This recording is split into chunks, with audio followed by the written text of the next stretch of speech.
There we are. Okay, are we braced and ready? No. Yeah. Yeah. Okay then. It's not like Yeah. Is it okay? Okay then. Are we live? Barely. Barely. Okay. Let's. Oh, just wait until you can. Carol. Sounds like Carol's High Hills. Carol. That's going around the wrong way. Yeah, sorry. Right, let's go for it then. We'll just give you a chance to sit down. It's all right. Hang on. Okay. Right. No chair's opening remarks. If we can just launch a welcome to the Townscape Committee meeting on the 14th of January 2026. As I said, no chair's opening remarks. If we can have apologies for absence received. We have a few. We have Councillor Black, who has a personal commitment. Councillor Moore has personal commitment. Councillor Pennington, personal commitment. Councillor Carter, work commitment, and Ben Garrett, work commitment. Thank you very much. And any declarations of interest? To receive any declarations of disclosable pecuniary interests from members in respect of business to be transacted on the agenda. Do we have anything? No. No, nothing there. HTC 26.1.4, minutes of the Heritage and Townscape Committee. To receive the minutes of the Heritage and Townscape Committee held on Wednesday the 12th of November 2025 and to consider any matters arising from those minutes not covered elsewhere in this agenda. Decision required. Do we have any comments on the minutes? I think we'll take that as it. So if I can have somebody to propose accepting, that's Councillor Ripley, and seconding, and Councillor Marie. We can vote on that. Missing cards. Just hold your hand up. That's it. And Councillor Marie, you can hold your hand up. So I think we're all. That's it. 5. Trying to multitask, can't do it. There you go. Okay, so piece of sign initial there.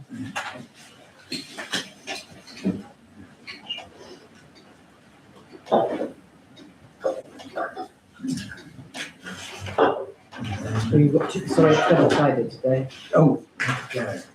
It was taken paper. Excellent. Yeah.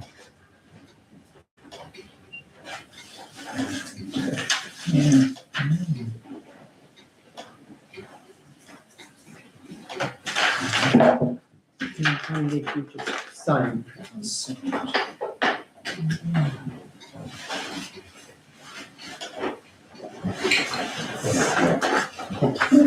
Very much. Right. So, moving on, it's agenda item number 5, review of action and project log. Members to consider the Heritage and Townscape action and project log. We can just go through one by one. Fellowship walk. Now, my understanding is DDC have come back and said that this needs to go through Historic England. So that's something that Councillor Wiles is dealing with, but what do we say, medium, priority medium. We'll just move on from there because I don't think we've got any updates on that. I suppose, Chair, there is an issue in that he's not a member of this committee, is he? No. And he's got an action on this committee's action log, so there's a bit of a disconnect there, so just flagging that up. Yes, so if we can raise this with Councillor Wiles, whether he wants somebody to speak on his behalf. Yeah, so we'll move on from that one, as we'll sort of say. We've looked at that. Contractor completed work restoring the plaques on the War Memorial. Town clerk had raised. My eyes tested. I actually had them tested a couple of days ago. Sorry, should I do it? Yes. Have you got a larger print, or you've got glasses? This one I didn't see the issue. Apparently there was something wrong with the War Memorial. Anyway, I went and had a look at them. I thought it looked fine, but anyway, I found an invoice for 3,750 back in 2023. So I thought, oh, maybe it's been done, because that's immediately after the date of this action So, yeah, so the history goes is that a former councillor, Harry Sampson, approached us regarding trying to get the war memorial cleaned up and repainted, the names repainted on the older part of the war memorial. We council agreed, council funded it for it to be done. It wasn't done. It was done very inadequately. It wasn't done very well. So we've been looking at trying to see if it can be redone again to make it look a bit better, because it looked awful after it was completed. That's the story. So that's why it's still on the action log for us to chase it. So what do you want? Because I didn't think it looked that bad. So I didn't see what the problem was. So if you want me to go find quotes, I'm going to need slightly clearer instructions, because I thought it looked absolutely fine. Well, perhaps we need to go and look at it again and just determine whether or not we think there's anything it's worth. I couldn't Chasing see. that I was like, I didn't, certainly not. You were talking about spending 1,500 quid. I couldn't see what on the war memorial needed 1,500 quid's worth spending on it. Okay. Do we know if there was any, in terms of the people who carried out the work, can you follow up with them in terms of it not being, was there any? I didn't look for that. That would be I the saw an obvious invoice. route. I saw an invoice. Yeah. I've looked at War Memorial, thought it looked okay, thought maybe I got this wrong, didn't understand it. So. Sorry, perhaps we should ask Councillor Anderson, because she was the person who was looking at and trying to carry on with the distinction that was on, I think, the names and the dates. And some of them were not as distinct as they should have been, given the money that you'd have to spend to get it right. That was where what I remember. My understanding is of the Second World War memorial area is it's sort of black on dark. And it's not clear, so you have to actually get up and look at it very carefully, rather than where elsewhere it's gold lettering on black.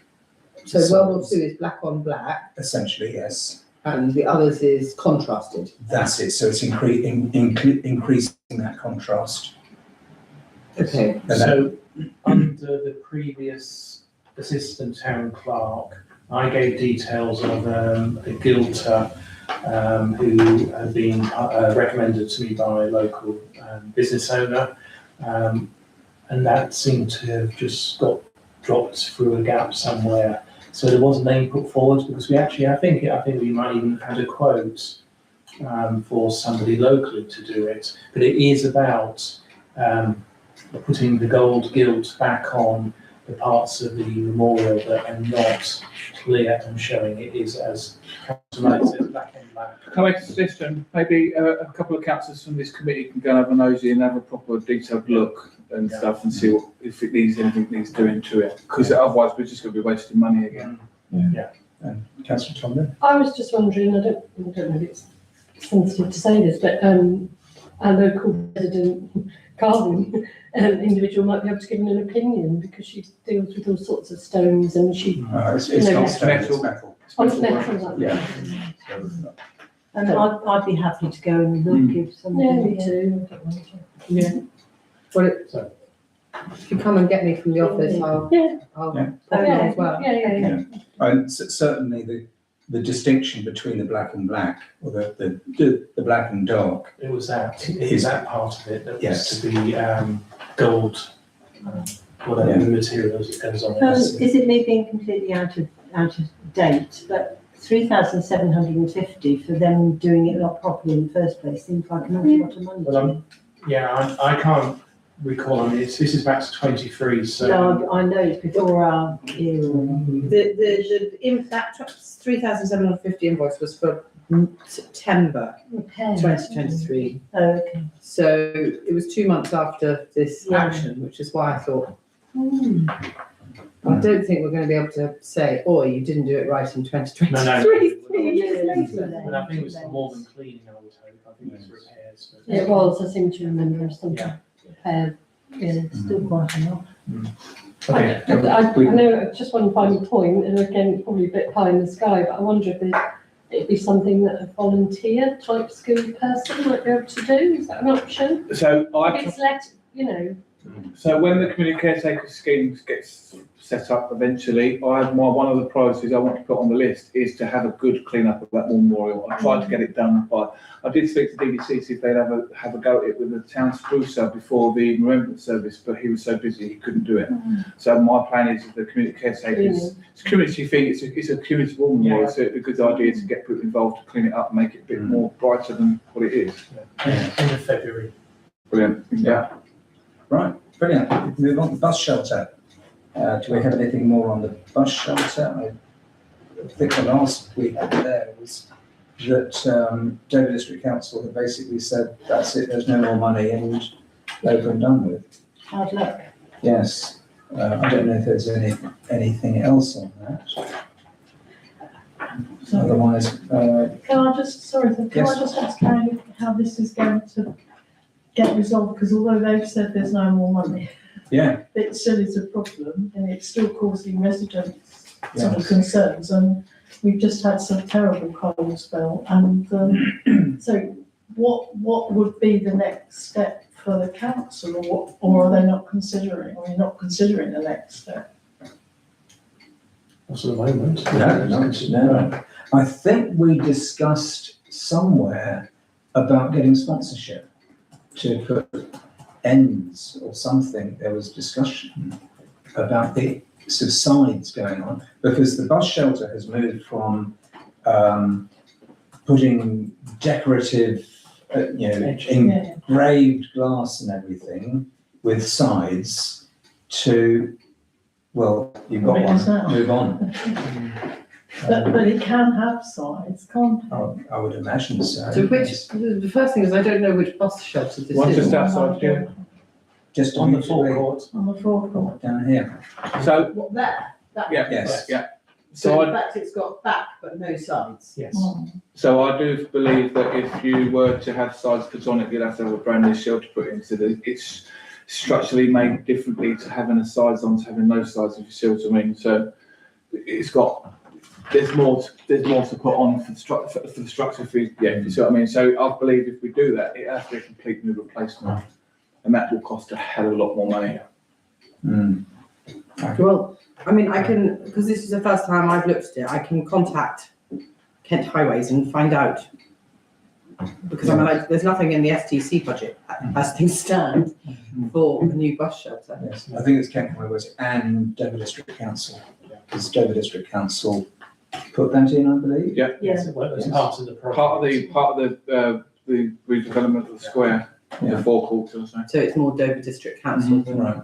Okay. So if we leave Sorry, that, does that mean it's still, because they sort of handed the whole thing over now, haven't they? Or they've forgotten They about walked it? away. Yeah, walked away. yes. So does that mean that the bus shelter remains Dover's, or is it part of the highways, therefore it is Kent County Council? That's a question to ask, I think, isn't it? Mrs. George, let me, now that I know which bus shelter it is and exactly what we're supposed to be doing with it, then I'll contact Dover District Council and see who owns it and so on.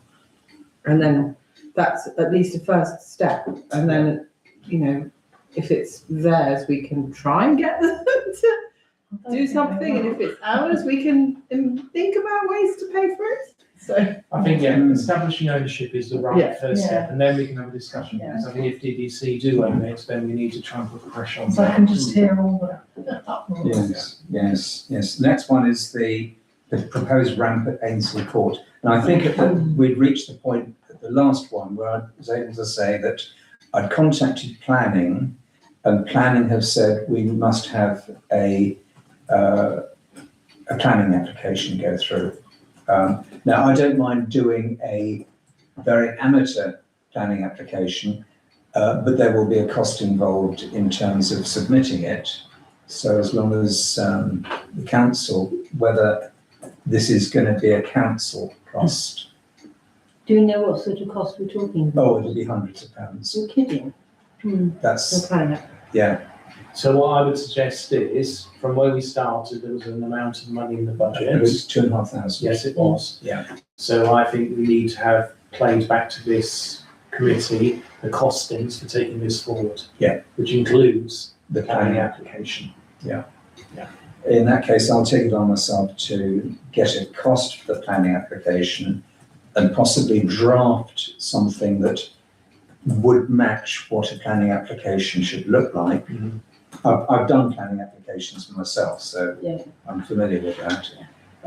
And it might mean building control as well, Yes. even though we're just lowering some steps, and then a builder to do it. We might get a builder who will do it at a discount. But you can get pre-advice, of course, from Yeah. the DDC, so. Yeah, well, the pre-advice essentially I've had it. They actually said, Put an application in. yes, they said put an application, in, but they did say Pre-advice. this will get through.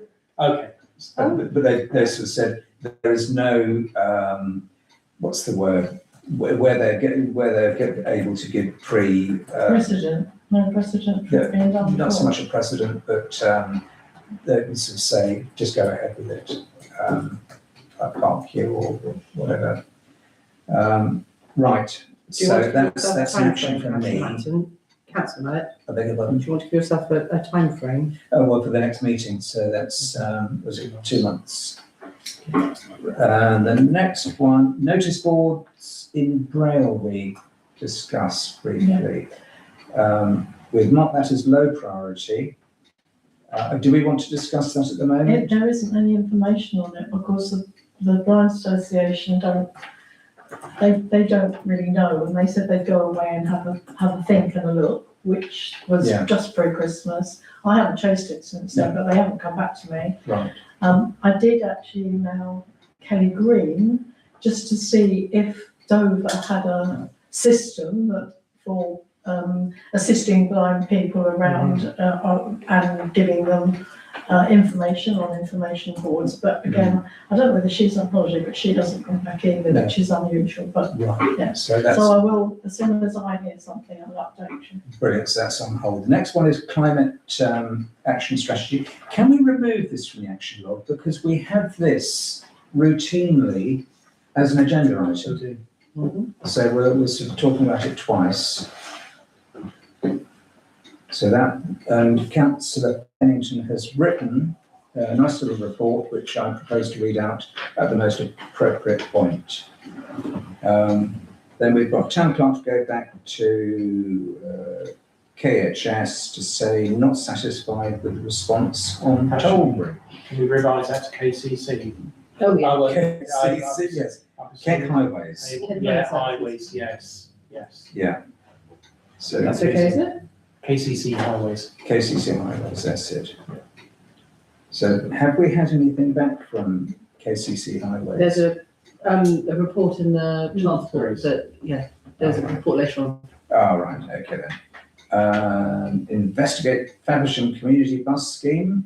I believe that was something that Councillor Black was looking at. Yep. So if we can leave that until the next meeting. So the next one, councillors were invited to small town clerk to email. Councillors invite to email town clerk Town clerk suggestions ACVs. for ACVs. We've got this on the agenda, so we Okay. can. Agenda, So that so action we- closed. Yes, if we can take that off the action log. Highways update, the town clerk will contact Lisanne Cesar to request a face-to-face I'm update. hungry now. We did not get a face-to-face update, but we did get an email update. Right. We've got an item on that as well. Okay, that That's comes a little bit complete. later. If we can remove that again, because there's lots of stuff which is duplicated. The dense parking situation at Fordbridge Close, do we have anything further on that? Stillness. Yeah, yesterday I had an online meeting with Andrew Herbert, who's the parking manager for DDC, and he has, he's been given the background material, and he has said that he will go out and do a visit himself and come back with options. He's not going to predetermine anything until he's been out to have a look. But I suppose the overarching issue is that I don't think anybody's necessarily parking illegally. I don't think the sense of traffic not being able to get through is as great as sometimes is imagined. So I'm not too sure what he'll come back with, but he's got all of the material and he will do a site visit. Well, hopefully the site visit when issues are there, Yes. rather than Yeah. the optimum time of the day when nobody's parking.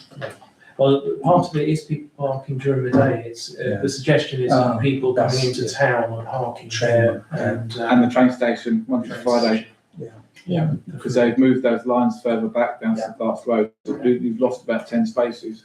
And he will also consult with KCC on it. So he seems to be willing to give us a full answer. Positive thing. I do feel if they, so my opinion would be if the parking services manager comes and has a look at it, hopefully I can attend that with, or myself or Councillor I think he's going to do it off his own back. Oh, okay, that's fine. He didn't open any numbers. I think it's going to be either residents' parking bays there, however, the residents have to pay for their permits. Yeah, which Or- necessarily Yeah. want to. Or it'll be putting yellow lines down there, which means it goes in the highway improvement plan, but that will be at the bottom of the list of the highway improvement plan. Right, That's my opinion. right, okay, so that's, Shall I close that? I think we can close that one, yes. Sorry, Yes. can I just say Yes. the people in the elderly people's housing have been complaining now, No, it that's what must I be said. for what, 4 years? That's what I said. And parking, I think they have their own parking at the back of the flats and the premises. What they're saying is that people are clogging the areas in front of them. So when you've got a lot of ambulance vehicles that have to park there to get people in and out, I mean, this is for just general routine stuff as well as for the emergency, and any emergency coming along there, it just doesn't have a place to park. And because that yellow line has got moved further and further, so more and more people are actually clogging that area, and that's what that whole problem was. And the people who lived beyond that didn't want the yellow line any further down past the elderly people's homes, because it meant that they would get even more people parking to go to the station. So it's a bit of a catch-22 situation. Yes. Not easy. No. And the final one, Chase Network Rail over the railway crossing. The recent failure, well, I say recent failure, I think the failure was sometime last year now. That was for Councillor Black. If we can, as he's not here, we'll leave that for any reports next meeting. Well, that was the original post of that was May 24. Yes. Maybe that might be a good idea to take that off the agenda I think now. that's, I would agree. Yeah. Yes, let's take that off the action log there. That's the action log dealt with. If there's anything else that people, we will move on from there. And agenda item number 6, public participation. A 20-minute session is set aside for members of the public to make representations at the meeting in respect of business on the agenda. Rather than read the rest, is there anybody? No. We don't have any. Sorry, do we have a proposer and a seconder to receive the? Oh, sorry, the action log. A proposer for the action log, that's Councillor Ripley, and a second, Councillor Tynes. And if we can just hold vote appropriately. Yeah. Everyone agree? It is, yeah, everybody. Moving on to agenda item number 7, disability access strategy. That realistically, from my point of view, is the Ainsley Court. Is there anything else? There's Fellowship Walk, which we have on that, which we've just covered. So members to receive a report on the ramp of Ainsley Court. We have And done my that. action is Councillor Mallet will provide a project budget to the next committee. That's it, yeah. And members to receive a report on the possibility of raised QR codes. No updates at this No time. update on that, no. Agenda item number 8, or do we don't need to vote on anything to note it? No, I don't think we need to do that, do we? Tourism, verbal update from the Tourism Forum. Councillor Black's not here. Would anybody else like to comment? Either Carol, you took on the minutes. I did the minutes. So, yeah, well, there is a great deal in there. I'm halfway through doing a type in a minute. Yeah. So it might be preferable to wait until they can be circulated, because there was quite a lot of discussion about elephant versus Agincourt statutes. It was the whole gambit of things. I think one of them that we came to a conclusion was that maybe the tourist forum should become more legal, a more legal entity, possibly, so that it can have its own. Well, it's got its own constitution, but maybe it should have secretary, bank account, and so on, so that when things come up for tourism, rather than having to rely on sort of councils and so on, grants can be applied for, which would make a difference. And I think that was something that was agreed. The other thing that was discussed right at the end was the issue of not having a tourist information centre. But I did make a suggestion, and I went today to speak to the lady in the bookshop. Oh, did you? Good. She was very positive about doing it, so I think Richard Ruff will write to the council about whether that could be possible.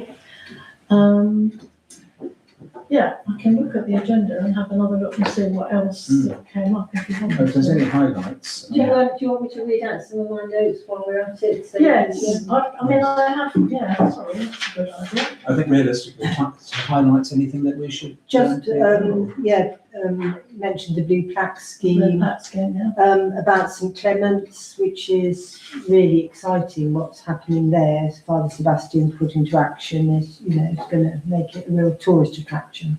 So,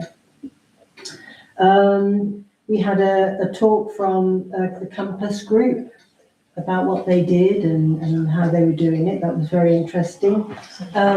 Councillor Gray came and spoke to us about Fishergate, and it's all the work that's being done there, which I didn't know anything about actually. So that was interesting. They're turning it into a visitor centre and museum, and various things like Thames Barge coming in August. And the Nautical Archaeological Society, which is intending to do a survey of wrecks in Sandwich Bay. River Runner are doing cruise passenger trips this year. That's difficult to say, actually. 25 days they have booked. Yes. Cruise passenger trips. Yes. So the cruise passengers are coming here to go on the River Runner trip. Okay. That's a good idea.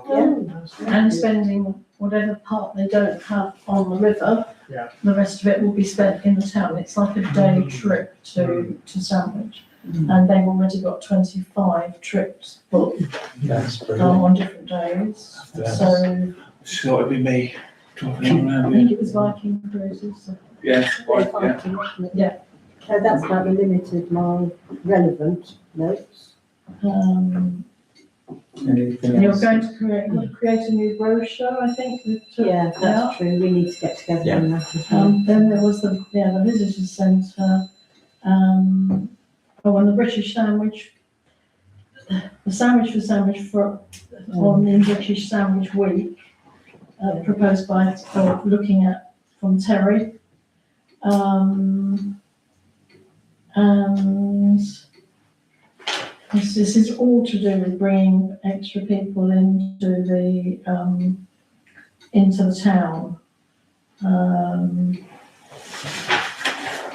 mean, the Compass Group ladies gave a really good presentation, and the amount of hits they get, was it something like 50,000 they were getting hits on their Instagram accounts, and how they managed that with the other businesses in the town, which was really, really good.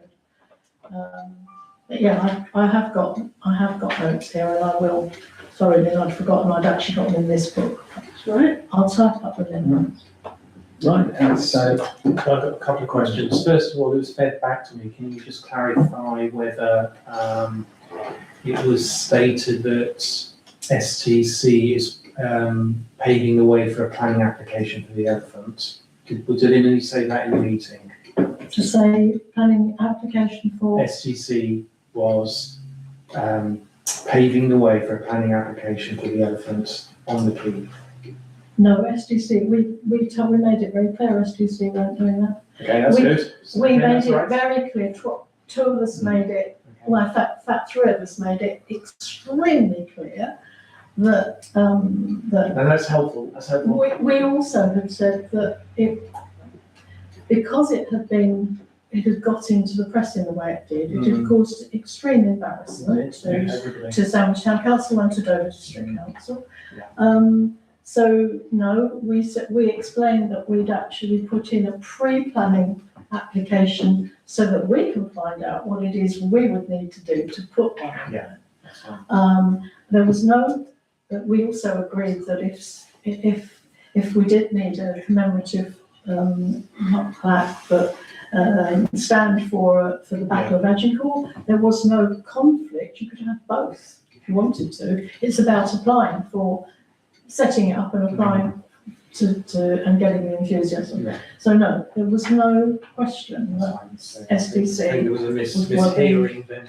And I've already written that piece of this. That's good. And the other thing about the VIC, yeah, great to come up with an alternative option, and that should be explored.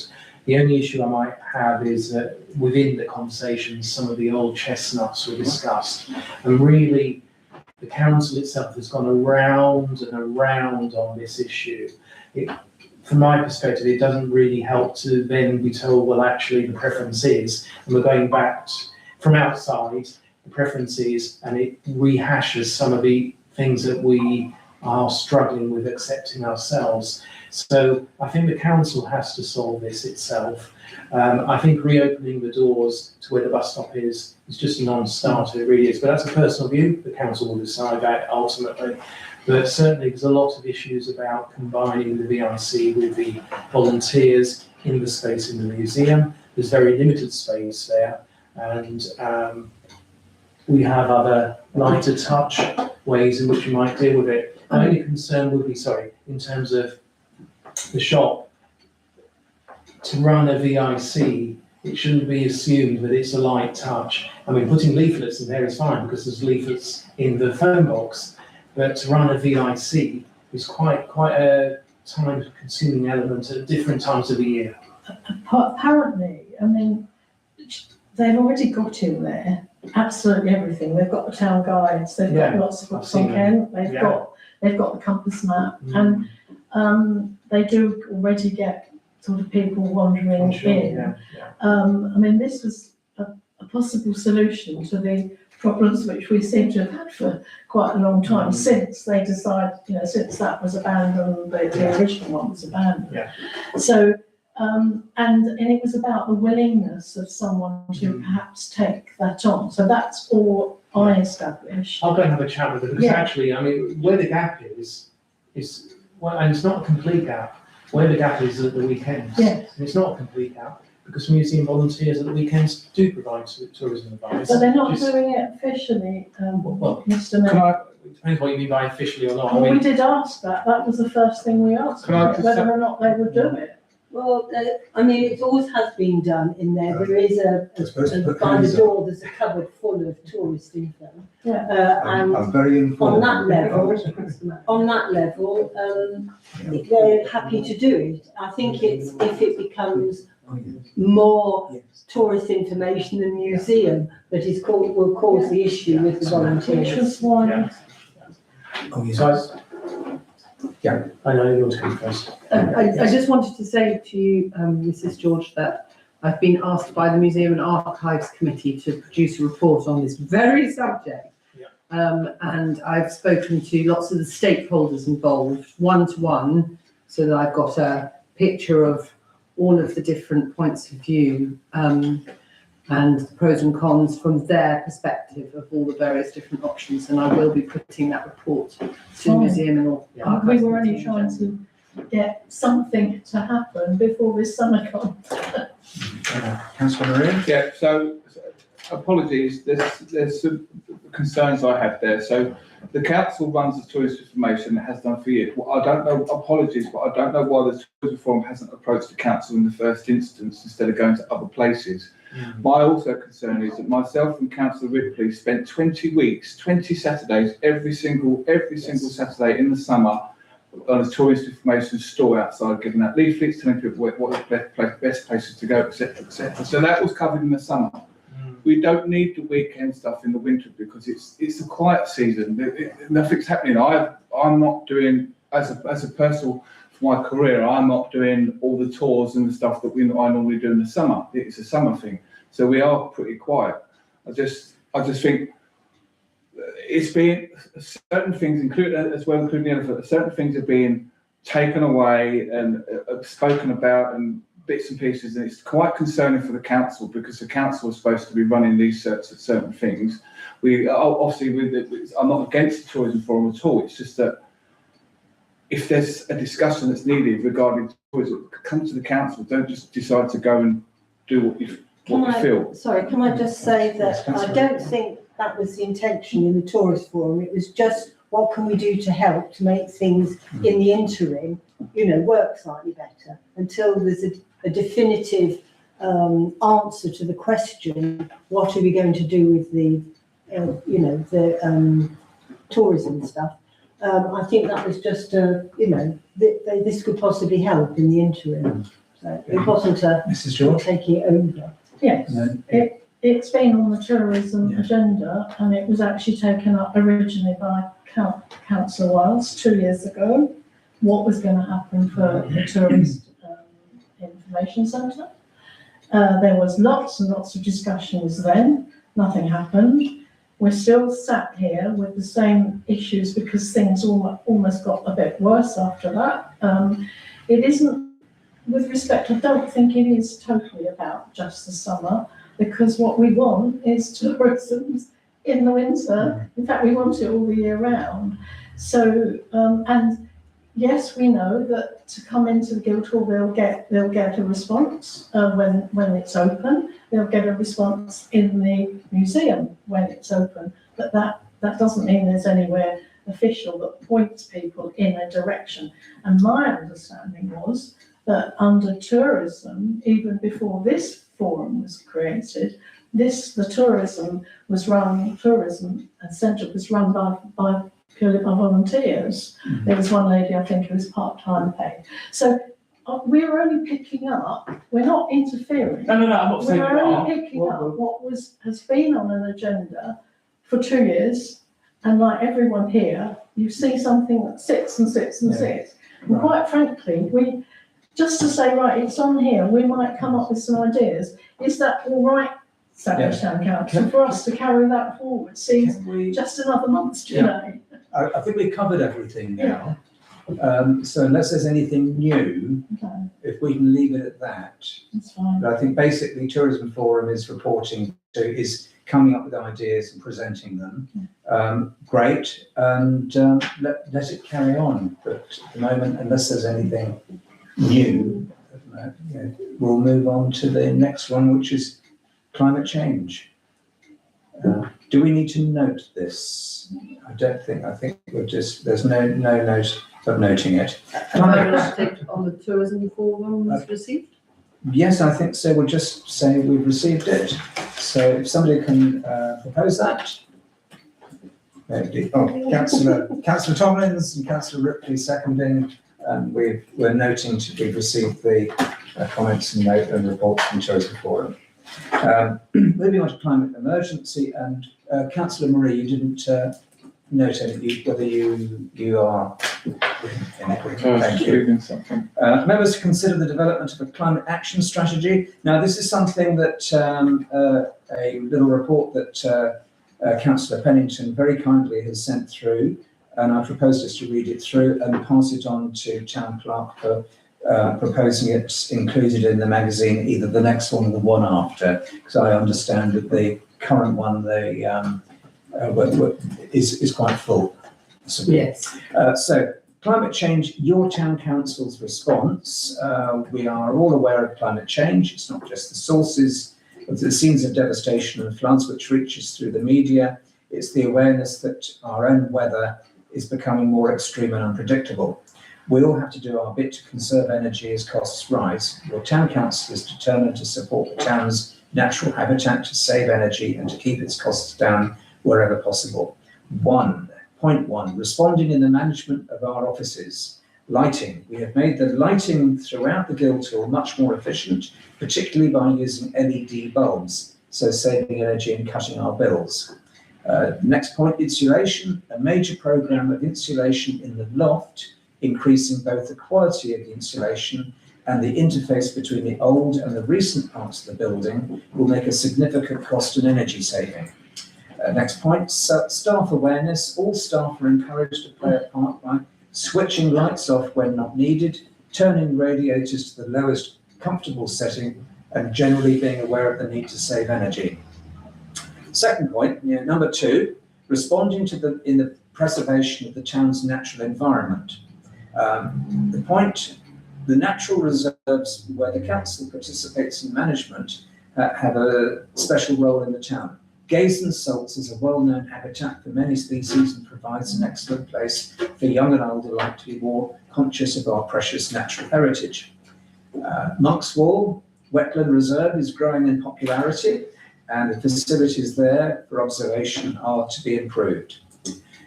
Making sure the town's ancient waterways are in good condition is another priority in our programme.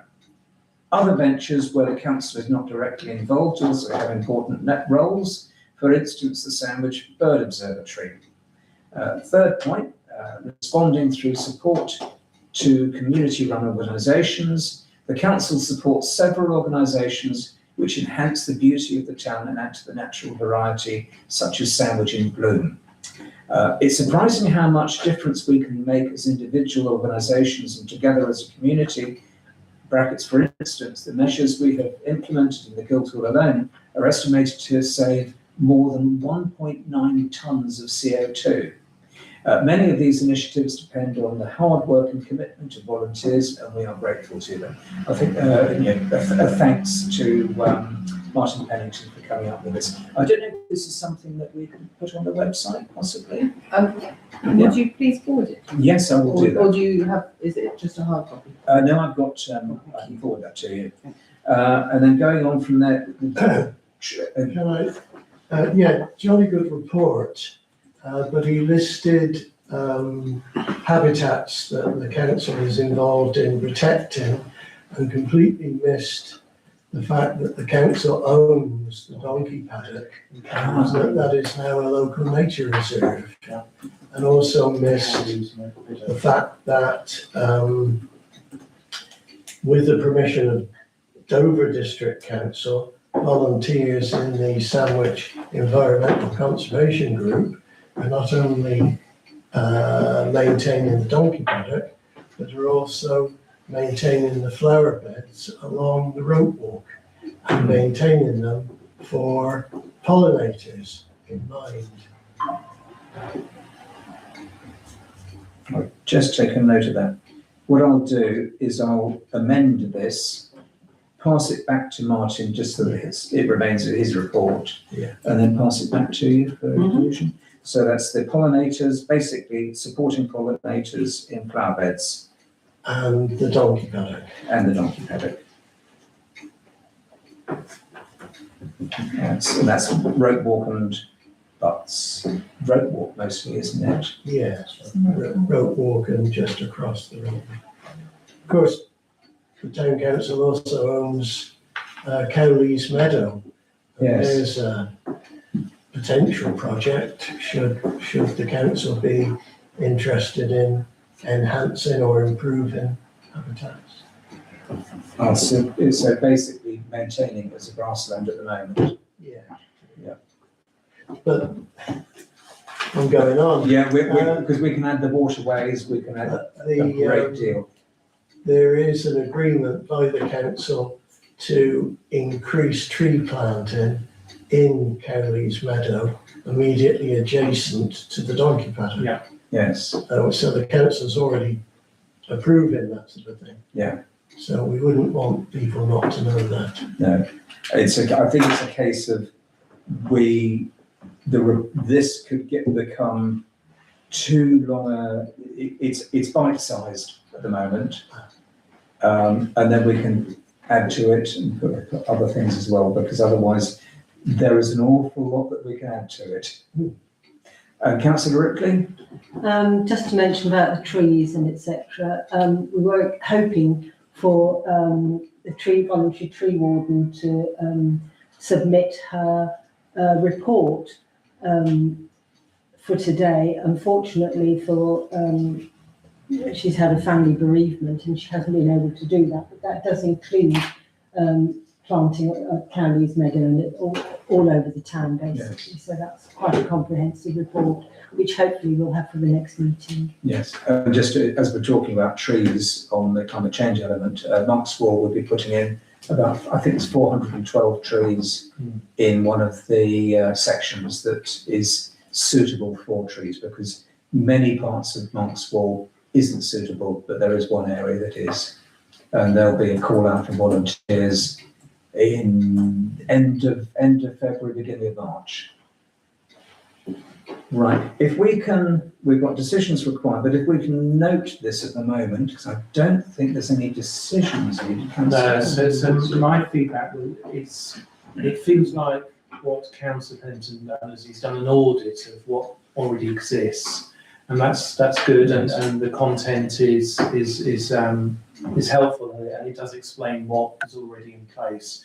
But what we need to challenge ourselves with is what are we going to do next, and actually come up with a plan of things that we're going to do that takes us over and above the baseline that sets. Yeah. So we shouldn't just pat ourselves on the back and say, well, we've sorted the lights out, we've done the insulation, that's job done. It isn't that, because what we're saying is it's about tackling the climate emergency and engaging, if you look at the business plan, engaging with local organisations, and some of that would be like, for example, SECG, and the planting programme that's already there. That's what needs to be captured to say this is what we're going to be doing rather than what we've done, or else what will happen is it will then just be said, right, job done, put away, but actually there's a lot more we can do. So it's a very small thing that we're going to do is that we're going to be and actually it's built on another council that did it the same as it. I've been working with Archers Low.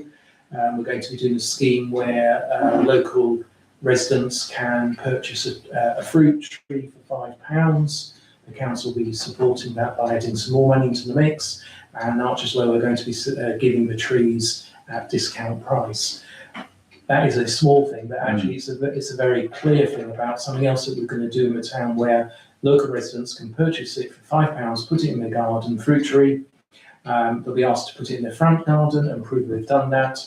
And that actually then has an impact on emissions and fumes, etc. So small things like that, but if you've got an array of things, you've got 20 things, that shows what you're doing as a council.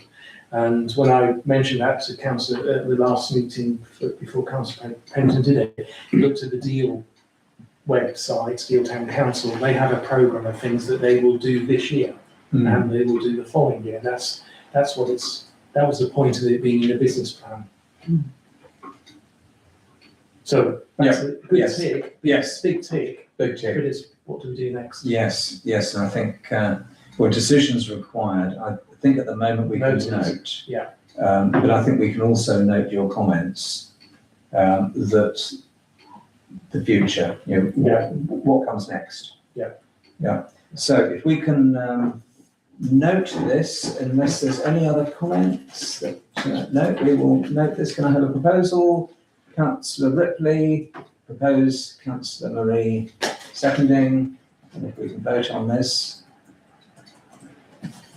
Just, okay.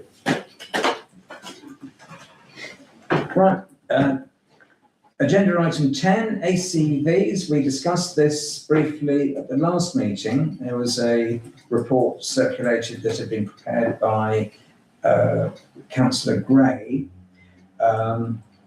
And we're proposing that at the moment we're going to invite Councillor Gray to go through his report He in turn has suggested various ACVs, which we added to at the last meeting, but we're going to, ACVs is assets of community value. We're basically going to discuss this more widely at the next meeting. So if we can, unless there's any other comments about that. I never picked up on whether these are new assets of community value, because we know we've already got some, like the drill hall, or are we compiling a list again? We don't have any at the moment. Where the council owns something, we wouldn't be putting it as an asset of community value. This is where a particular building which is important to the town might be sold, bought, or changed such that it's detrimental, there is a consideration that it's detrimental to the town. Right, so Fellowship Walk and that whole building site, it's not owned by the town, but could be considered an asset of community value. I can pass you over. Yeah, I'm not sure about land, to be honest, we'll have to double check that. But, no, it wouldn't be land. That's not It land, wouldn't be land, no. Sorry, so at the moment, we only have one asset of community value that's registered, and that is a Jubilee Centre. And that runs out, I believe, this year in terms, so it's on the register, which you probably know, the DDC register. So it's a register that's maintained by DDC as District Council. What you do is you apply to register an asset, and then it gets protection for a period of time. This is all covered in Councillor Gray's report. And this is a discussion about whether we want to put forward any more. And I'll sort of save my powder until the meeting. Because the next meeting. there are only a very small number across the whole district that are currently registered. So this isn't about, sorry, my personal views, it's not about badging everything that's moving and saying that's an asset. Yeah, yes, and certainly Councillor Gray has put a lot of effort into understanding and promoting the ideas. Yes. And I think it'd be unfair to discuss it without him being present. He's got certain views as to which and what should be included, as do others. So I would suggest that people consider that. The earlier report was circulated for the previous meeting, and I think possibly we can circulate it again prior to the next meeting as an attachment. And I think we should, today, we should be agreeing to add the two that we proposed from Council back, if only for them to be included in the mix. Yeah, in that case. So, Can I just ask then, just some clarification? So an asset that the town already owns, or we already own, will never be considered as something that you would put up for sale, or? No, I think an asset in terms, sorry. carry on. I think you could include them and you could request them because then they've got protection. The issue is, so it's not an issue, anything can go onto the register if you identify it as an asset. Yeah. For example, a pub that's owned by a company that's not even located here could be registered as an asset of community value. Right. But it only gives you coverage for a number of years, which I think is 5 years. And in that period, it only gives you a sliver of protection. Yeah. Because the owner of that property can still sell it to the highest bidder if they choose. There was some breathing space at the start to allow a community organisation to step in and try and take ownership of it. So the large list, or a list, or whatever you've got, a list of the assets, if you like, that the town already owns. If you go onto the Dover District Council site, you can put in a search for it. And Right, so something like Howley's Meadow is protected because it wouldn't be sold. Is that what we're saying? No, It we're not belongs to saying, no, we're the not town. saying that. We're not saying that, no. No. I think there's also the practicality. So, for example, putting, the Empire as an asset of community Yes. value, is it likely to be sold in the next 5 years? No.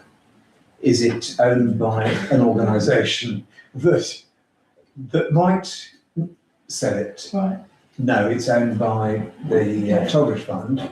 So would there be anything gained? Because the other thing is, it has to go to Dover District Council and they have to approve it. That's my understanding. They have to assess it. So if we start putting too much through, potentially, and it might well be that there's sufficient in Sandwich, and I'm not going to prejudge the next meeting, that would allow a number being submitted.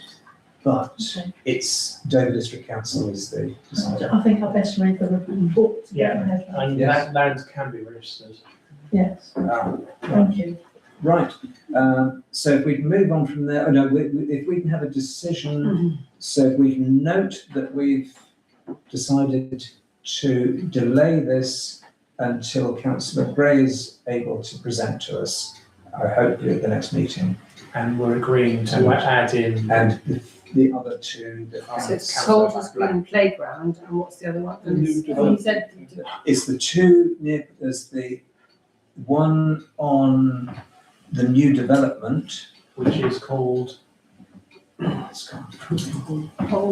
it's on Woodersborough Road. Oh, on the main. That's Earl of Sandwich, what was his name? Montague Place. Montague Place. Yes. Well done.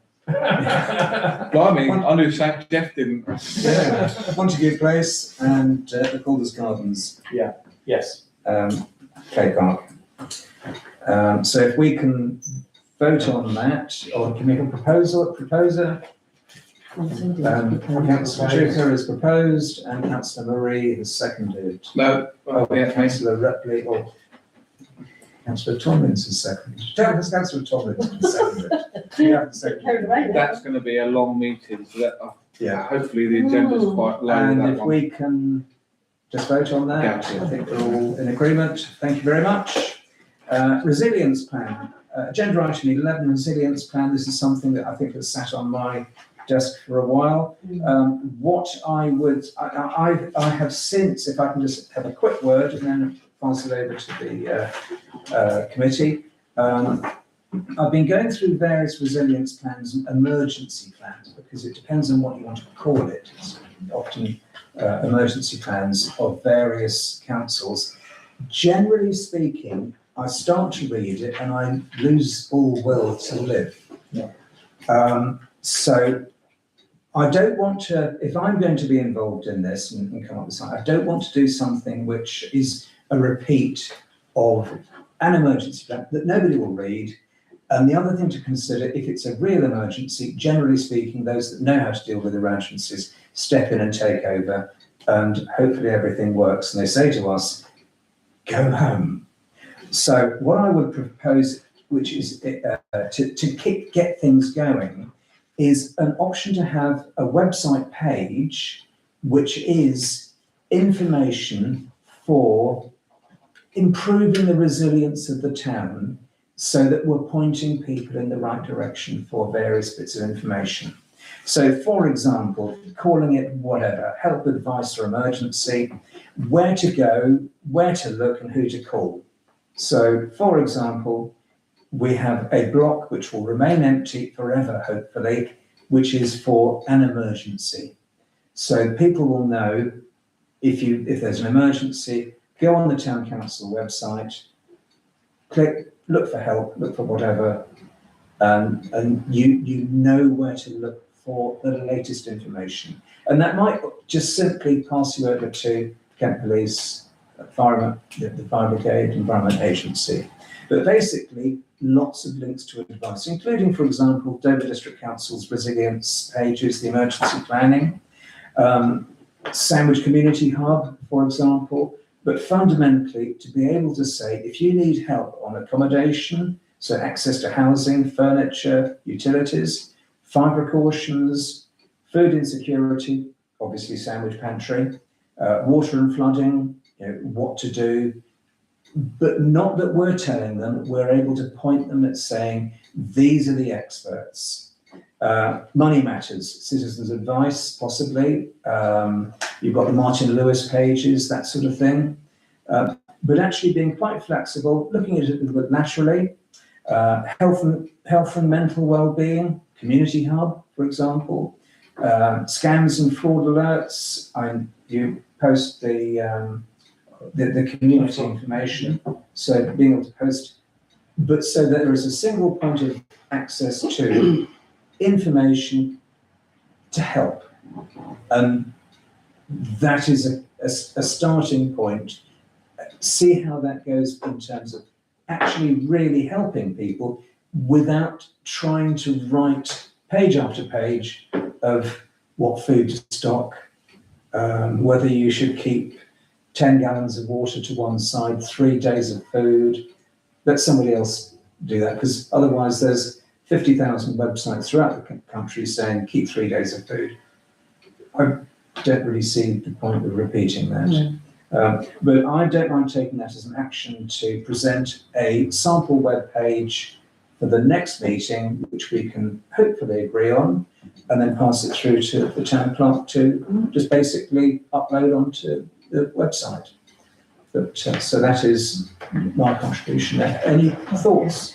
Yeah, I think it's a brilliant idea, it was a better idea. But my only one concern is if there was a major issue, and my example might be a fire, because I know about all the timber buildings we have, so fire, and things get cut off, as they were on Christmas Day. You couldn't access that.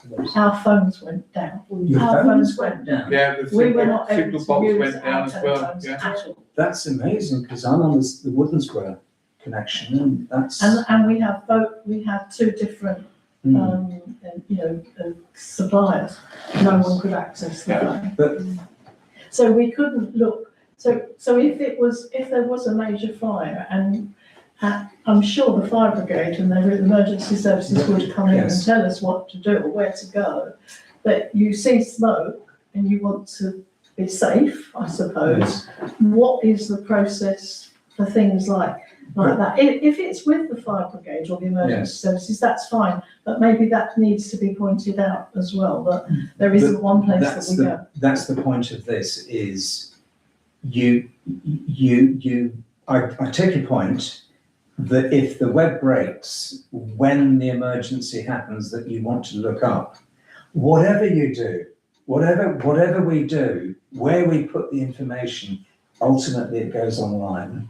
Otherwise, we would end up making a little booklet, which again might have the links to say, type this link in, or have a QR code. We are so embedded in the web that. Yes. Yeah, I mean, it's a bit like if there was a fire here and the fire alarm went off, you already would have a muster point which you would send people. Oh, to. yes. I mean, does the town need A muster a muster point? It's only my. But again, nothing happens until the emergency happens. Right. And then people say, what do we do? Yeah. And And it wasn't good, was it, when the flood happened here in 2013 or whatever? 13. When that happened, I mean, no one actually knew what they were doing because no one knew what to do. But again, the environment, I think the most recent one was the barriers that were put up.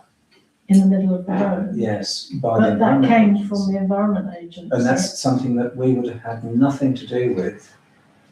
And if we tried to have anything to do with it, I think they would have told us, possibly quite impolitely, to go away.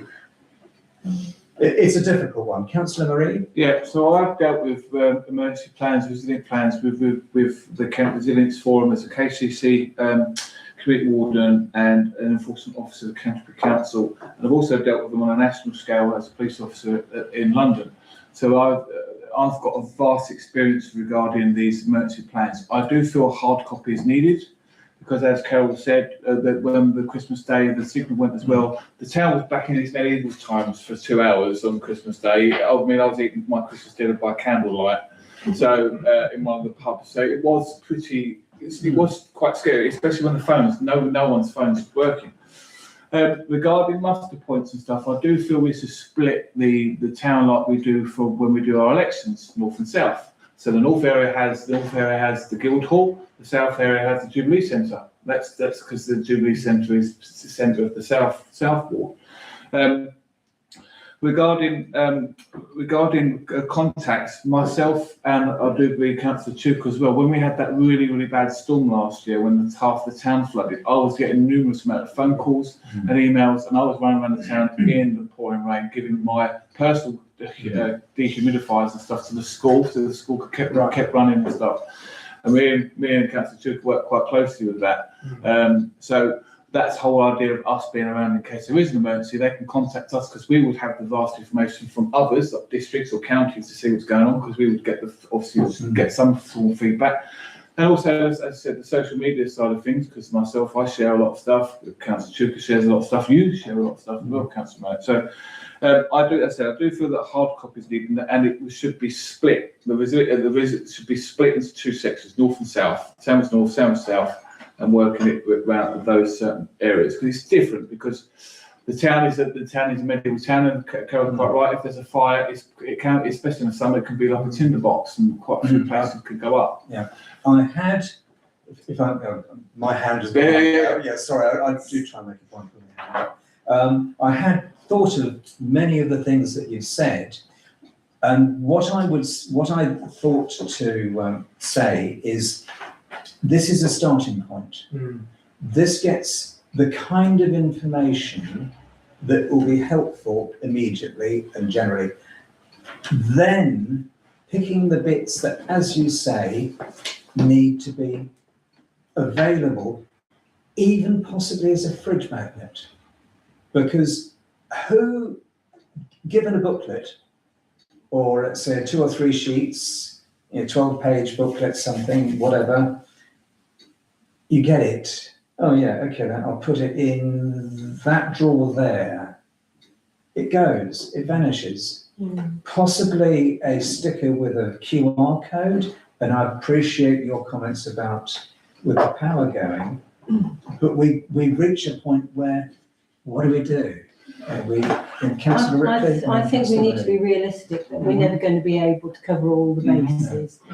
You can do as much as you can, and hopefully that does help people in terms of me, but there's no way we can do everything. No, and this starts the process. So one more thing, I mean, you talk about fridge baggage, yeah, great idea, fantastic. However, where's the money coming from? What's the costings aspects on that as well? What I might suggest is, if we do sort out like a resilience plan for the town, maybe you can go into our town magazine. As I've detailed, sorry, I think I've nicked two design.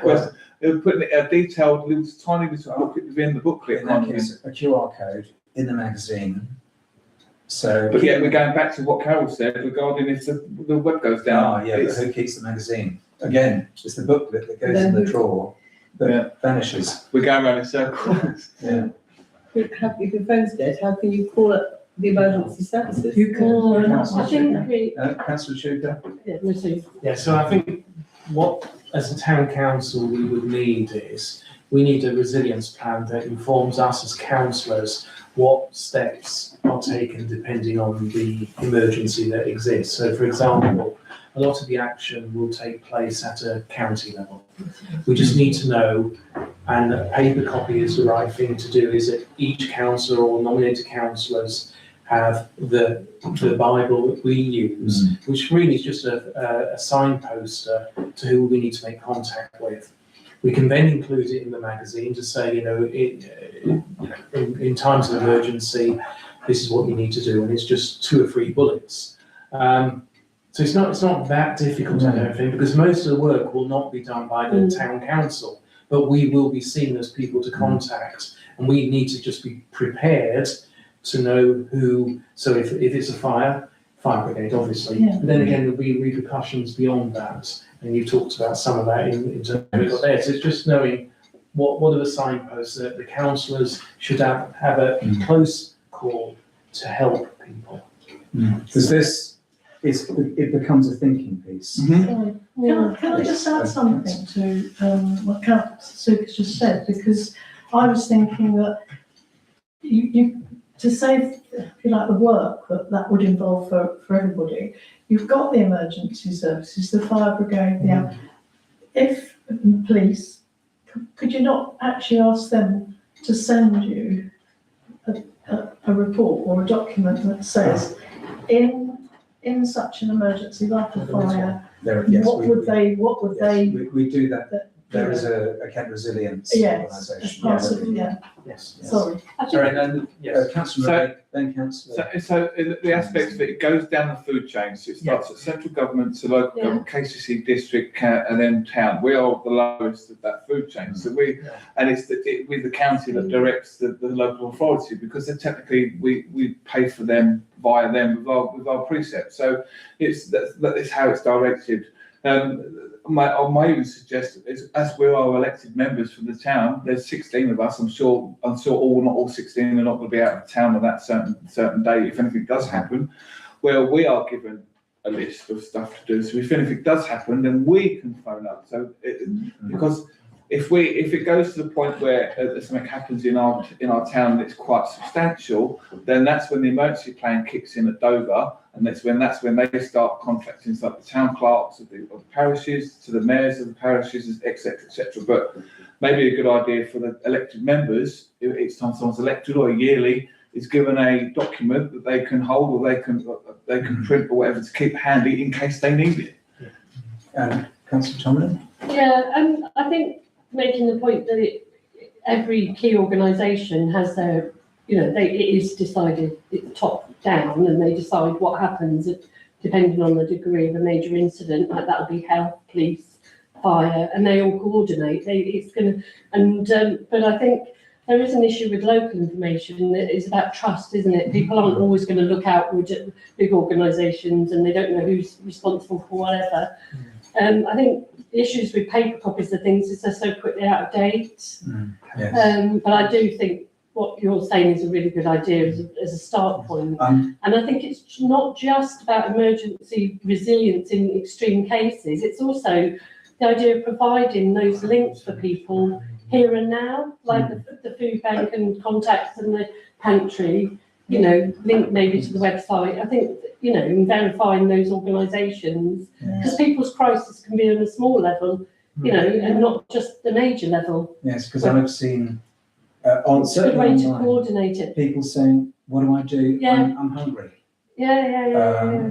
And to be able to sort of say, well, Signposts. click here, Yeah. it's got everything, Yeah. or it's got enough that you can get in the right direction. So it's stepping away from we're all going to die into getting people Practical.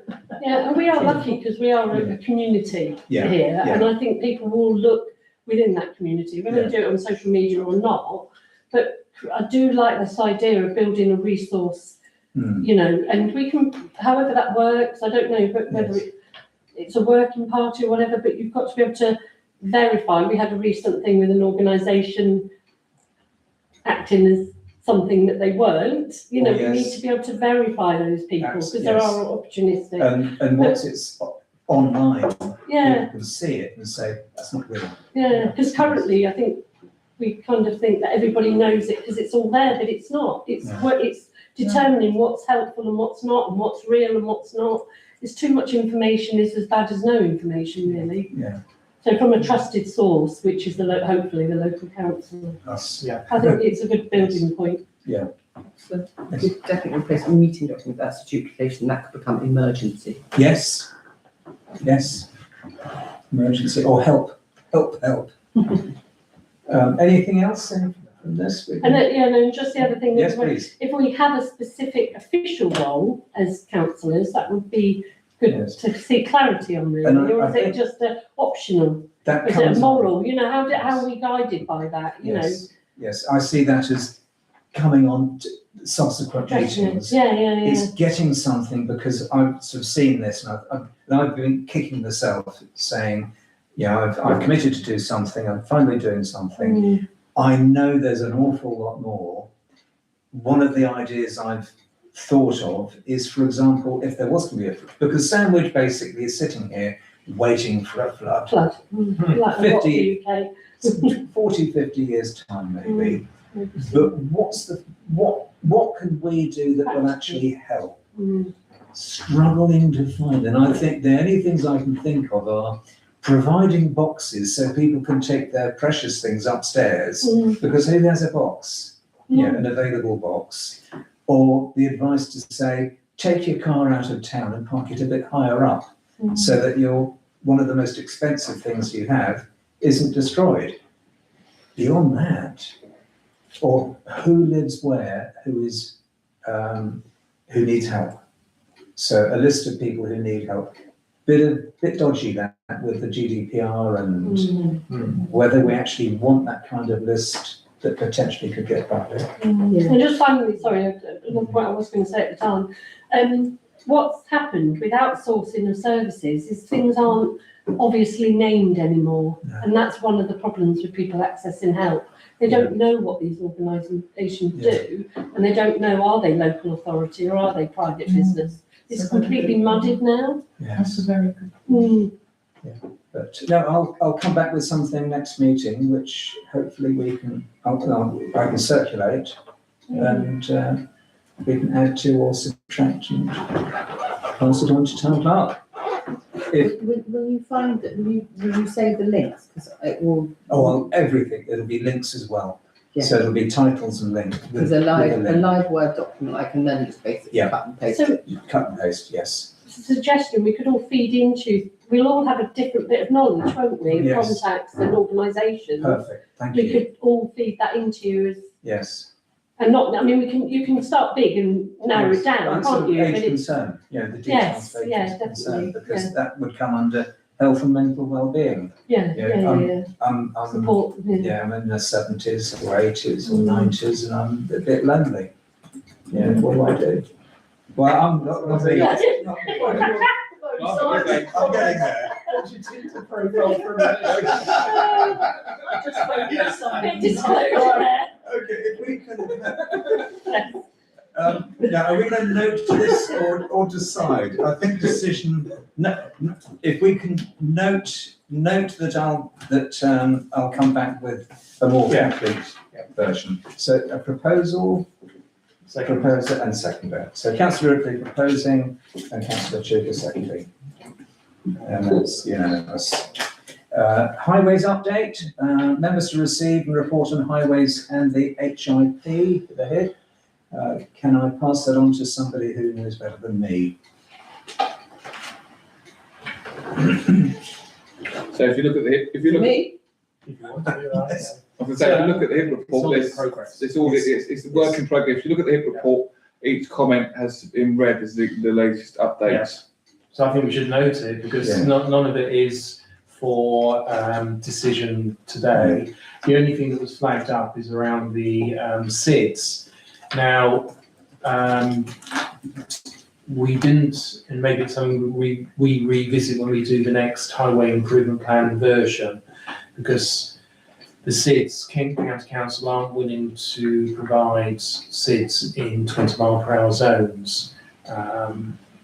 But I'm aware that there are places that do have them in 20-mile-per-hour zones, so I'm confused a little bit. So we need to- We used to have them. and we have had them, but we didn't replace the one on the High Street that came to end of life.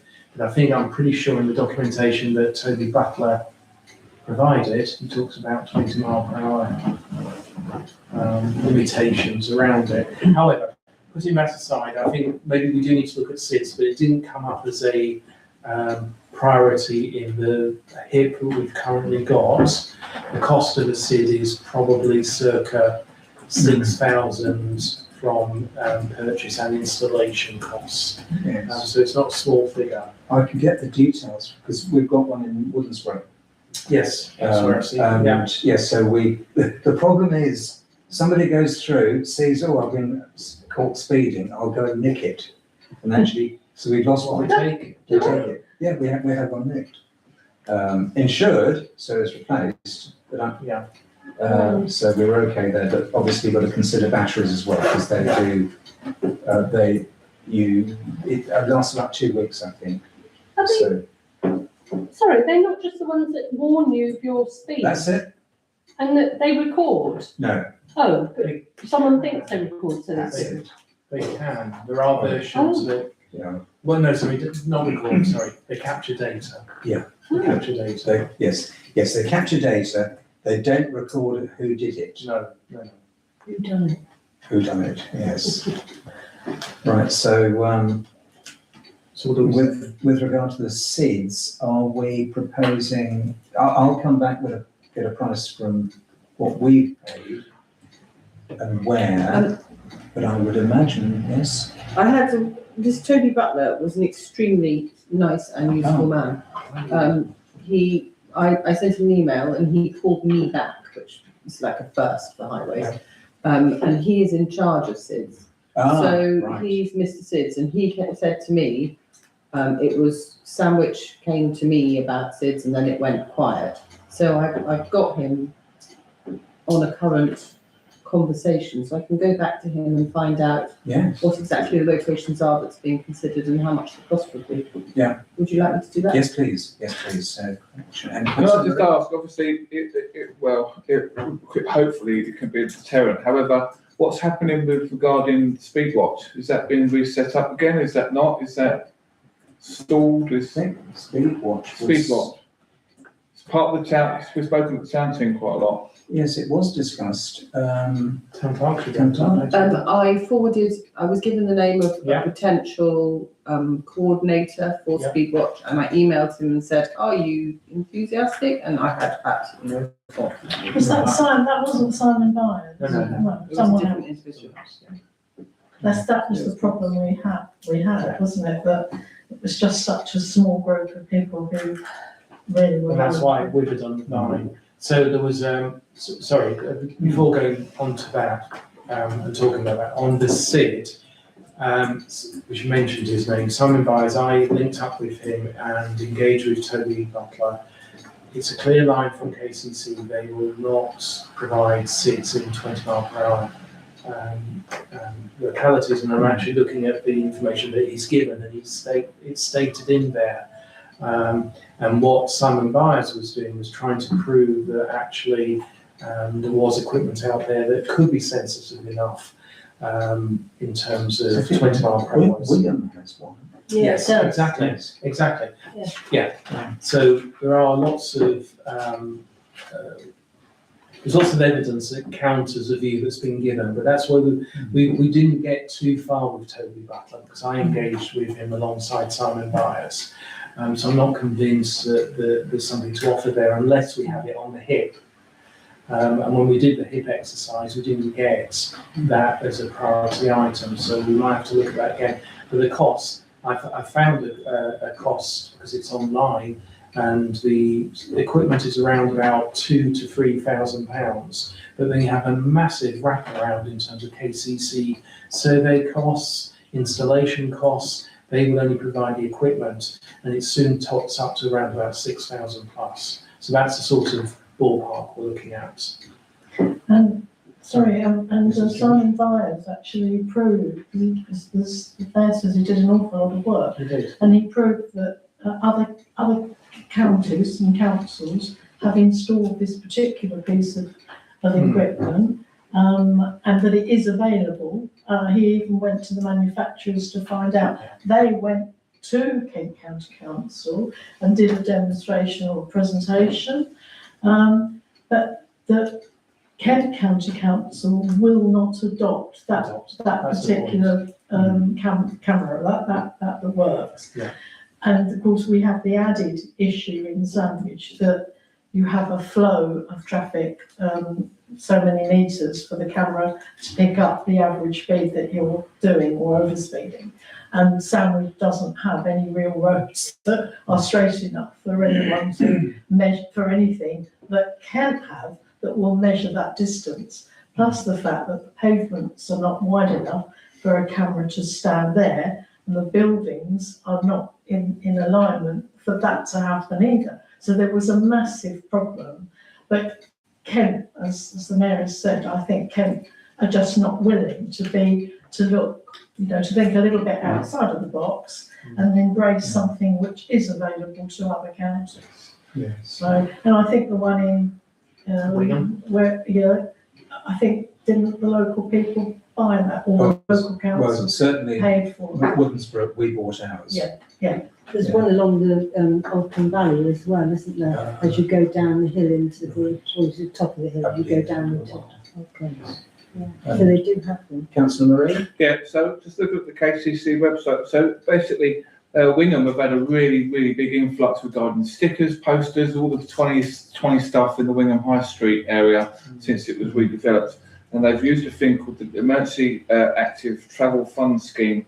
And it's an active travel scheme is currently running in Faversham Town Centre and Tunbridge Town Centre, where KCC fund it and look at certain things regarding systems and cameras and all the bump and the paperwork, posters and all that kind of thing. So if anyone's happy, I might more try and give them an email. So look, because they do the rubber strips along roads as well. So they monitor that monitors speed as well. The rubber strips, how quick because there's 2 rubber strips, isn't there? So it's the speed between the distance between the first wheel hitting both. So they tells you how quick the speed's going on these. So that might be another good idea to do that. There's a website here, an email that I can look into. Sorry, that they told us that they should charge £2,000 to put 2 strips, and as you just said, you have to have 4, so you have 2 and then another 2. And again, they won't do it without a particular piece of road. So they've had it in Strand Street. They did put one down actually in the cattle market, but So could I suggest that we focus on the highway improvement plan we've got, because we run the risk again of getting into this all sorts of confusing thing about things that need to be done. We're not entirely clear where and why and how and where the money's going to come from. Primarily, we've got 11,000 in the budget, I believe, but we've got a number of things that have been in progress that are all going to come in with a price tag. So I think we've got more than enough in terms of what we can afford. But going back to the speed watch, it was put in the magazine. I'm not sure there was a great demand, but one person put their name forward to be the coordinator, who now sounds like they may have declined. I know who it is, so when I bump into that person, I can say, have you gone cold on the idea? But it's back to Councillor Marie asking a question about it. The whole point about it withering on the line is because people just weren't volunteering to do it. Yeah, that's fine. It's my opinion is that those signs, it's like people say to you when you're driving, the 30 mile an hour is a limit, not a target. And people see those signs up and they will floor it and to see who can get the highest. It says it in there. It says that after 45 miles an hour, it turns itself off because it's to stop that kind of thing.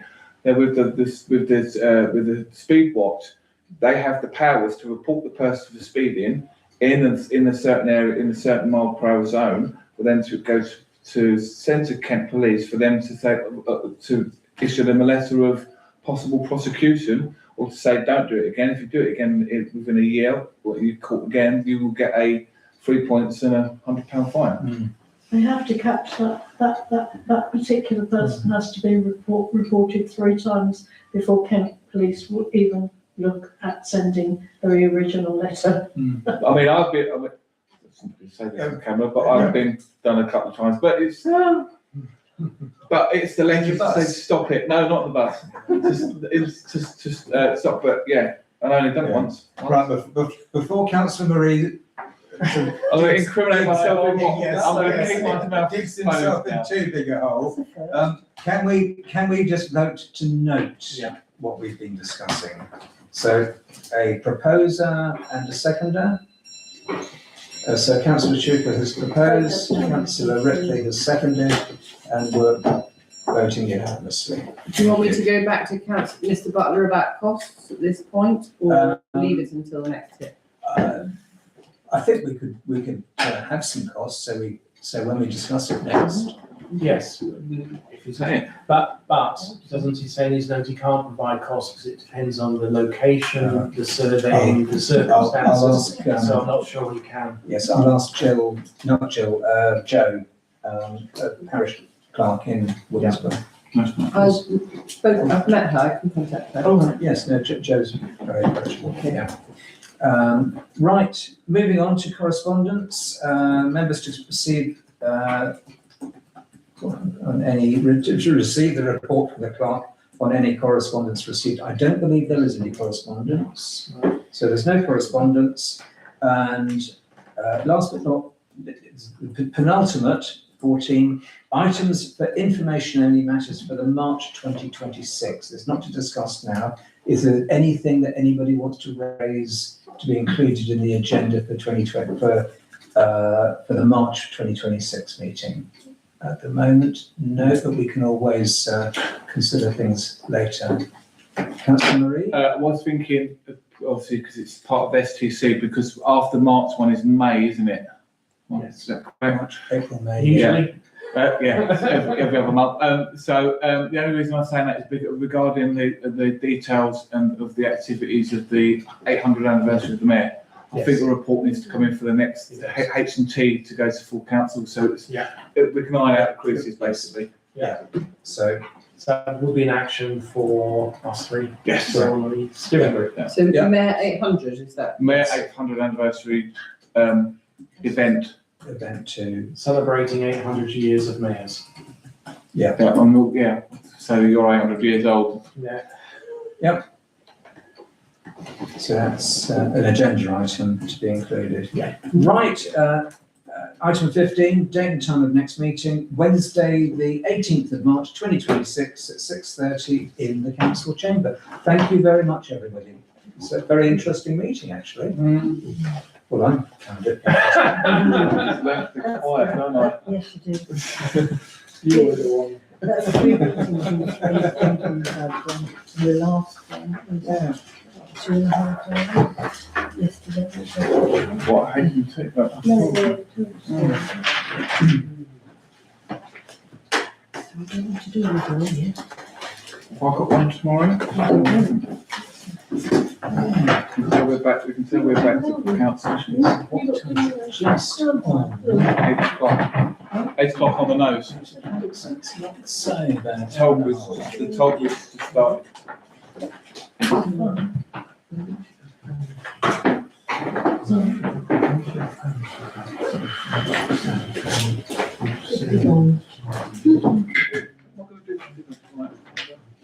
What are we doing for dinner tonight? Chips. No, I'm being healthy. I'm actually eating healthy, not drinking. I'm still drinking, but I'm eating healthy.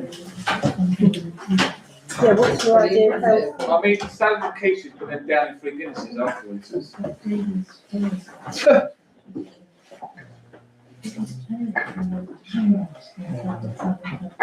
Oh, I must start doing that, sending you. Yes, please. I will do that Friday. Because the only reason, because I can't do it tomorrow, because I'm going to stand and back tomorrow. So,